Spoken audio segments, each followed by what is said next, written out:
வணக்கம் சொந்தங்களே.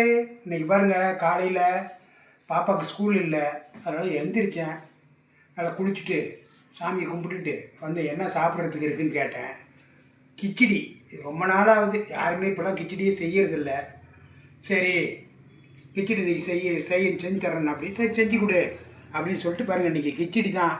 வேறு எதுவும் பாருங்கள், ஒரு சட்னி அரைக்கலாம்னு எதுவுமே சட்னி அரைக்கல, ஒன்றும் அரைக்கலைங்க. வெறும் கிச்சடி செஞ்சு வச்சுருக்கேன். 2 பேரும் வெளியே போயிட்டு இருந்தோம், அதனால் கொஞ்சம் லேட் ஆகிடுச்சு. ஆனால் சூடாக இருக்குது, பார்க்கலாம் இருங்க எப்படி இருக்குதுன்னு.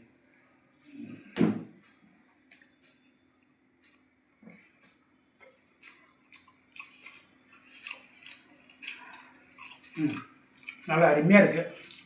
உப்பு தான் கொஞ்சம் கம்மியாக இருக்குது. எப்பயுமே இப்படி தான், கரெக்டான உப்புலாம் போட தெரியாது இவ்வளோ விஷயம் வரைக்கும். சரி பரவாயில்ல, அதை அட்ஜஸ்ட் பண்ணிக்குவோம். உங்கள் வீட்டில் என்ன சாப்பிட்டீங்கிறது கமெண்ட்டில் சொல்லுங்கள். மதியானம் சாப்பாட்டு வீடியோவில் சந்திக்கலாம். பாய்.